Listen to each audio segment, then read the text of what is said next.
Yo, what is going on, guys?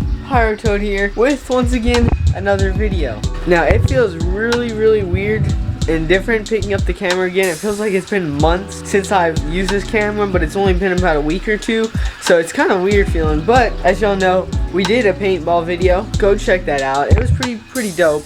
But we're back in the reptile room with all of my animals, and we are going to continue our regular reptile related or animal related videos. Anyhow, we might as well get into today's video, right? So I did a community post on YouTube, and at the time of recording this, I did two different options. I did a Crested Gecko setup or a mini turtle setup. And at the time of filming this, the Crested Gecko setup is ahead. Now that could change, but we're going to be building a Bioactive Crested Gecko setup. So we're here with all the supplies just laid out across the floor. I'm going to briefly go over what we're going to be using and then explain how we're going to do this build. So first things first, of course, we have our enclosure. It is a 12 by 12 by 18 Exoterra enclosure, as you can see. And then inside we've got some cork here. This cork is some of what I'm going to be using to kind of create that natural textured background. For example here, this is kind of an example. So this is a build I'm doing with Christopher Scott, most of y'all know. But as you can see, we've got cork all sticking out. It creates like a nice branchy effect, like as if it's the back of a tree or something like that, so it looks super dope. We're basically going to be doing something like that, just on the smaller, much smaller scale with the cork we have there. Next up, we're going to be using this waterfall foam sealant right here. I always use this. Obviously, a lot of you guys know that I use this stuff in my builds. I use different kinds. Sometimes I'll use the great stuff. I don't really care for the great stuff as much because sometimes it tends to peel off the back after about a year or two of it sitting on there. So I wouldn't recommend the great stuff, even though it is cheaper. I would just recommend this one or this one. They're basically the same. They're just, one comes from Lowe's and one comes from Home Depot. Other than that, they're the exact same thing. I really like this stuff. It holds on well, and it's $15 a can or so, but it's much of a better product, if that makes sense. So for this enclosure, we should only need one can. I just got all three of the cans just to show you the different kinds you could choose from, but we should only need one can. Next, we're going to use some leaf litter and sphagnum moss. That'll go in on the substrate later on. You'll see all that in a while. We're not going to get to that yet. Then I have this little carving knife just to carve the foam.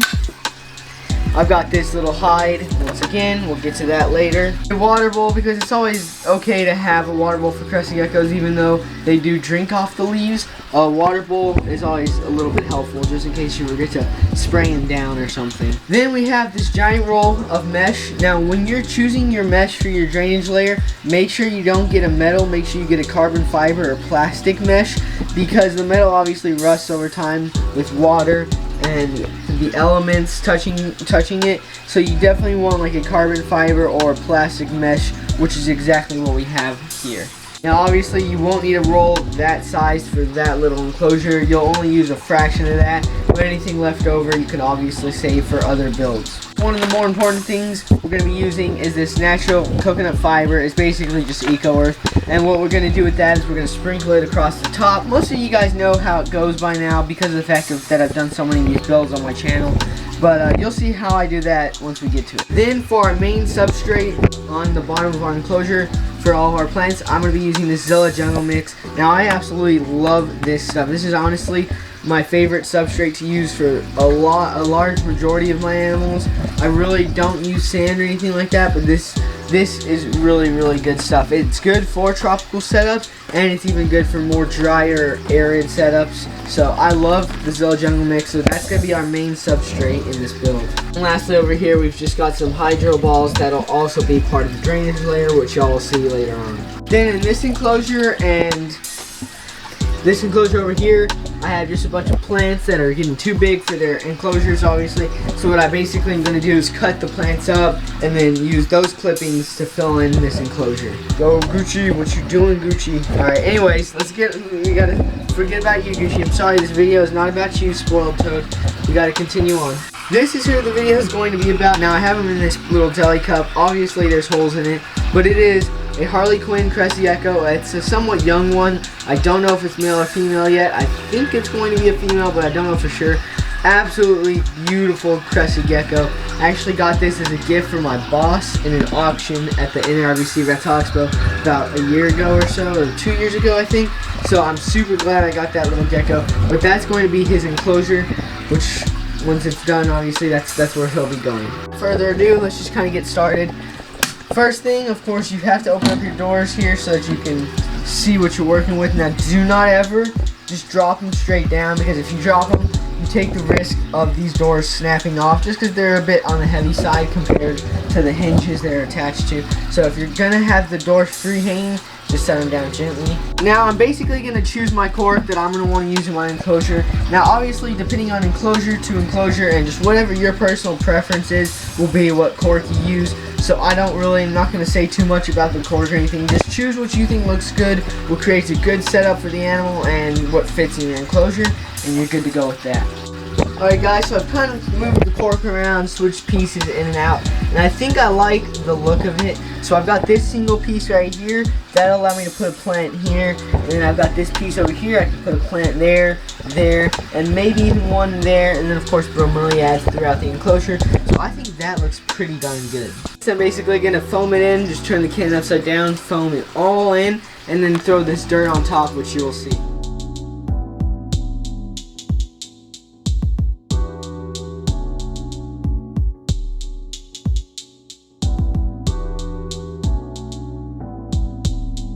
Okay, so now that the cage has been foamed, we gotta work quickly. We're basically gonna grab just a handful of this dirt before it dries, because you don't want the foam to dry, and we're gonna sprinkle it across. Now we'll add more materials and we'll dirt it up more later on once this foam is dried, but we want to get a first coat, if that makes sense. Kind of like when you're painting, you want to get layers instead of just throwing it all at once to help it stay on better and whatnot. So we're just kind of foaming across, throw the dirt across. Some of it will not stick, obviously that's going to happen, but it's better obviously when it does, so we'll go over it again and again until we get that perfected look. Alrighty, so now the entire background has been dirted.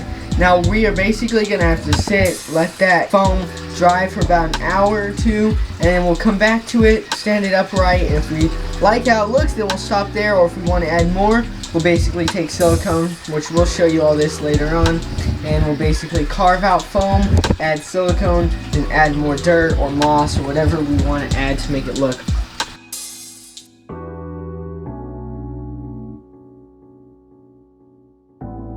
Alrighty guys, anyhow, I will catch up with you in about an hour or so when we continue the work on this enclosure, when the foam is dry and all that good stuff.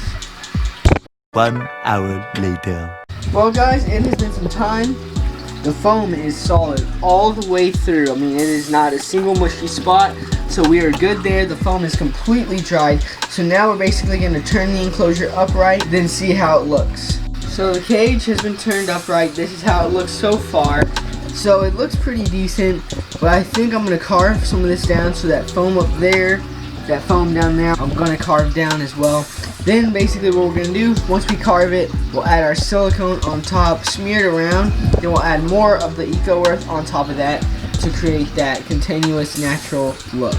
Okay, so I've kind of put silicone across the entire background of the enclosure, but now you don't want it to be too clumpy in one spot. Obviously you can see there's more foam around it. Just get a rubber glove and just smear it all the way around until it flattens out, and then you add your dirt to give it a more natural texture and look.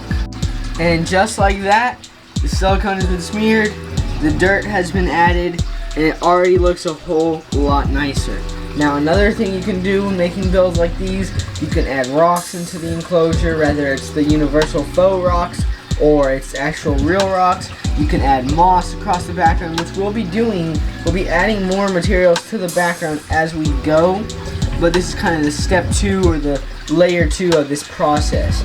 So just keep that in mind. You don't have to do just a straight flat background with the foam and a couple pieces of cork. You can always add more. Anything that you find in nature, obviously, you can add as long as it's safe and treated for your animal, and you're good to go.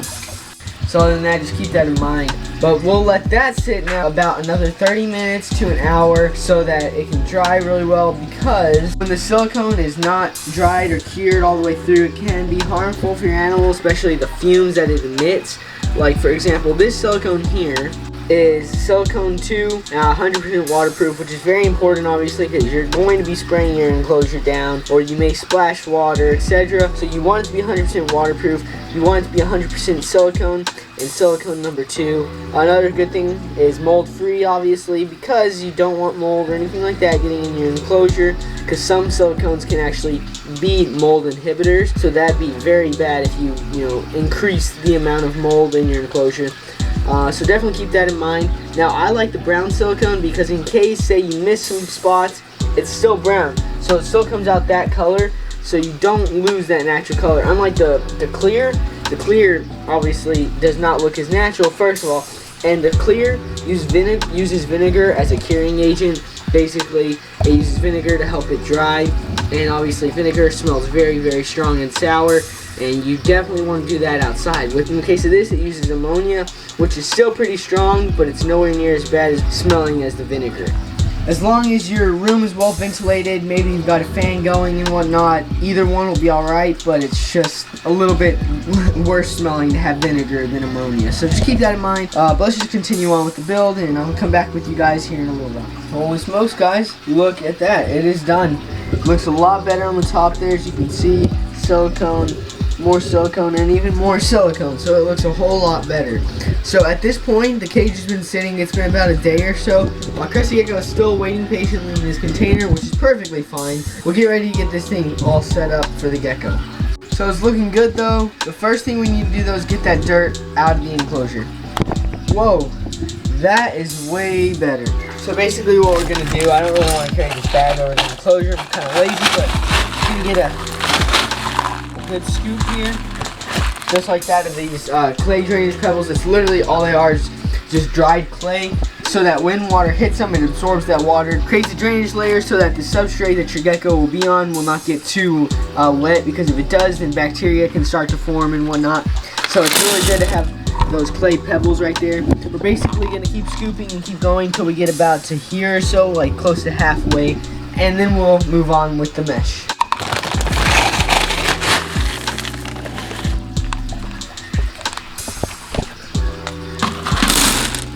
And just like that, it is all in. So that's kind of what we were wanting. As you can see, it comes up to about halfway. Now what we're going to do is we're going to cut a piece of this mesh. It's going to have to fit in across these pebbles here, just to create a good layer so that dirt doesn't come down the sides and mix with this drainage, because you don't want too much dirt to mix with the drainage, obviously, once again, because you don't want bacteria all over the place. So basically, you just cut your mesh layer. You really only need one cut, as long as it's fine enough. As you can see, you can't really even see through it on camera. So as long as it's fine enough, you're good. You just put one layer over. If you want to put two, you're more than welcome to. You just don't have to. And then you'll add your dirt and your plants and everything else. So let's continue on. So as you can see, I've just made our cut of the mesh. Now you can kind of see how fine it really is, and how small the gaps are. But basically, you're just going to push it all the way down here. You obviously could go through the front. Just tuck it all in. Now obviously there's going to be some leftover stuff here, like here and here. What I like to do is I like to fold it over and then add dirt on top of that. It just gives it a little extra protection. So that's what I typically do, but if it's like exact fit, that's fine as well. So yeah, you basically just put your mesh and then we'll add our dirt. I just cut a hole out in the dirt. I mean, obviously it doesn't matter how you do it. You just pour your dirt in and then we'll start planting it. Okay, so as you see there, I've added a very thin layer of dirt. Then I'm adding a layer of sphagnum moss for extra humidity. And then I'm going to add one more layer of dirt. That should really help with the cage's humidity, because obviously with crested geckos, they love high humidity. And then on top of all that, we'll add the leaf litter and then our plants. So it is looking super good. Let's just get our other layer of dirt on. Alrighty, so we've added some more moss and of course the leaf litter. Now some of you, especially beginners to building bioactive setups, may be wondering, why are we adding leaf litter? Well, the main reason why is this leaf litter provides food for the cleanup crew that we'll be adding later on, like isopods and springtails. Basically, the leaf litter is kind of like a chip in a way to isopods and springtails, so it's their snack. It's what helps them get through day by day, of course, along with water. And then you can always throw in little things like carrots, old fruit, and whatnot. And they'll even eat some of the crested gecko's old food, especially if we spill some. So keep that in mind. but that's why leaf litter is so important. One other reason, or two other reasons, is the leaf litter will hold water on the leaves, so obviously for smaller animals like isopods and springtails, they can drink off the leaves. And the other reason is the springtails will have their eggs under the leaves because it's dark, it's damp, and it's a quiet area for them to go in and to have their eggs. So that's one thing to keep in mind with leaf litter. Definitely make sure to add leaf litter. Just kind of think of each one of those leaves as their homes. Just a whole city right here. The homes that they eat. They eat their own homes. So yeah, I've even got some moss and leaf litter up there in that planting spot. I'm gonna add some more here and we'll be good to go. So that looks super dope. Now let's get it up on that shelf, switch the Gecko out, and get this tank fully set up. Now what I'm going to do for planting, obviously you can buy plants at certain places. Now you have to watch where you get your plants from, because obviously you don't want them to be from the wild where they could potentially have, you know, bacteria, parasites, things like that that could harm your animal. So make sure you know where you're getting your plants from. What I'm basically going to do is go through all my cages that have tons of plants, and I'm basically going to get plants from there. Now before I do so, I'm going to rinse them off with warm water and potentially vinegar just in case, because obviously you don't want to take too much of a risk with that. Now all my animals are healthy. None of them have any parasites or anything like that, so the chances of anything happening to this little guy, it's very, very, very slim. But just in case, you see that little creature running around right there? That is one of the isopods. So that actually came out of this tank and with the plants. Now obviously that is not harmful, that is actually good to have. He came off of this plant here, which is actually a really good thing. So now that isopod may find another one that could have potentially come off this plant, and then they'll have more isopod babies and we'll have a good cleanup crew. So just keep that in mind. You definitely want some isopods and springtails.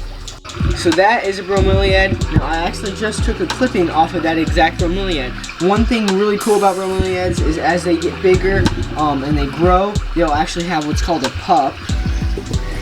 And basically a pup is just another plant that grows off of it. Once again, still a bromeliad. And bromeliads are really good for geckos because they can drink. Because when it rains or when you spray them down, that inside pocket right there, I don't know if you can see it, fills up with water, and then your gecko can actually go and drink straight from it.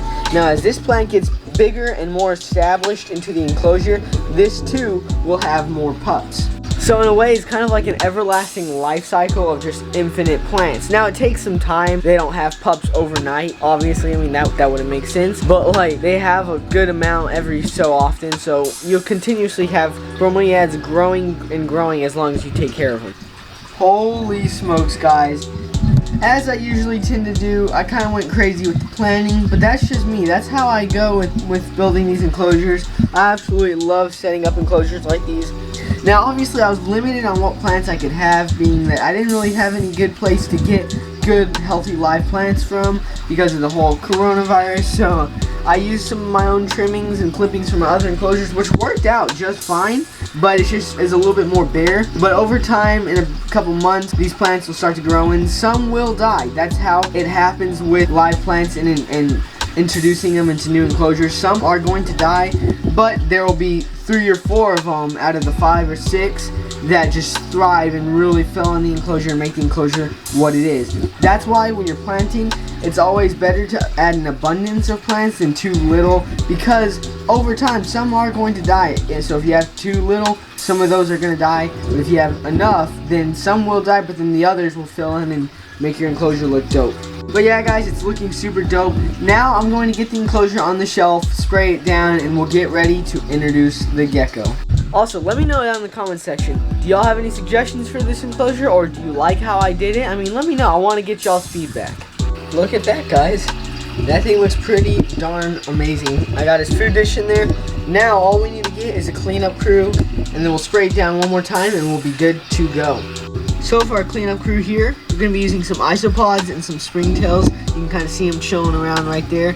Now, those are available at Almo Exotics. So if you're looking for some isopods or springtails for your bioactive enclosure, you can definitely get some.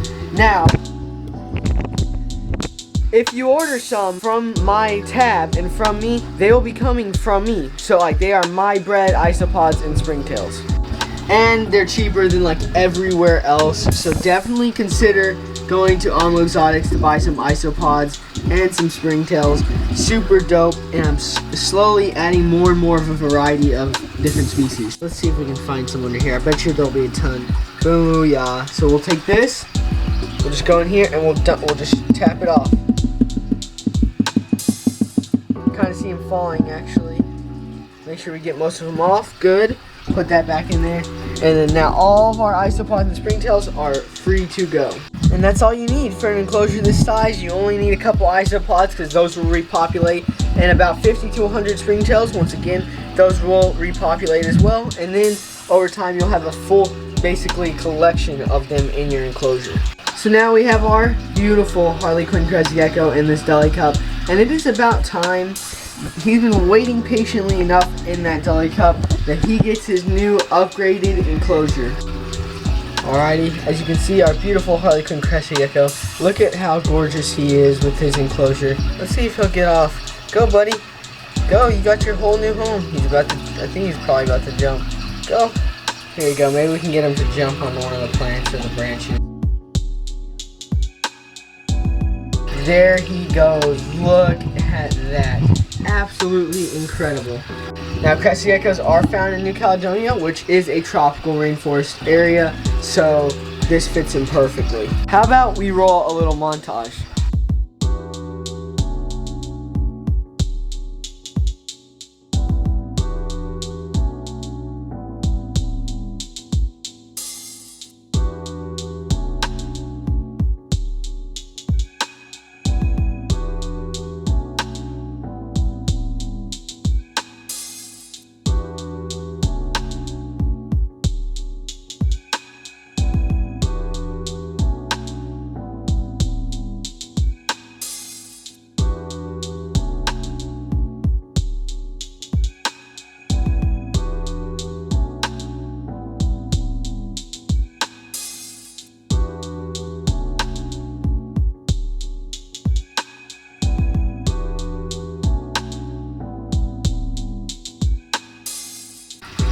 Well guys, there's the gecko using his tail, just hanging upside down, and the setup looks so awesome. I'm so glad on how it turned out.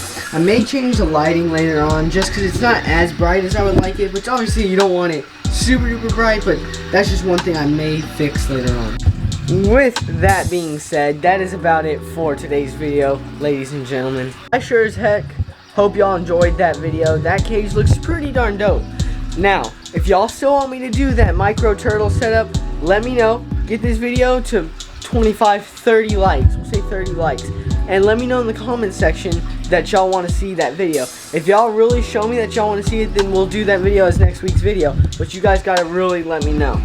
So yeah, if y'all really want that turtle setup, just leave a like. Let me know, because I really would enjoy doing that video. But I'm only gonna do it if y'all really show me, I guess. Now, don't forget also to check out Almo Exotics, where I have some of my animals for sale, and some of my Crested Gecko eggs that are also in that tub. Once those hatch out, those babies will be going on the website. So yeah, make sure you check out Almo Exotics. Also, do not forget to follow my Instagram, TheRealPyroToadYT. I post quite often on it, and if there's ever a situation where I'm not uploading for a little while, I'll usually be posting on there just to give y'all updates of my animals and of how I'm doing overall. So yeah, go follow TheRealPyroToadYT. And lastly, as every other YouTuber says, make sure to leave a like. I would really appreciate it if y'all left a like on the video. Helps me know that y'all enjoyed the video. And lastly, do not forget to subscribe. Obviously, we are on the road to 2,000. And then from there, 3,000, and so on and so forth. So make sure y'all hit that little red subscribe button. Other than that, ladies and gentlemen, that has been this week's video. I will see y'all in the next one. Peace!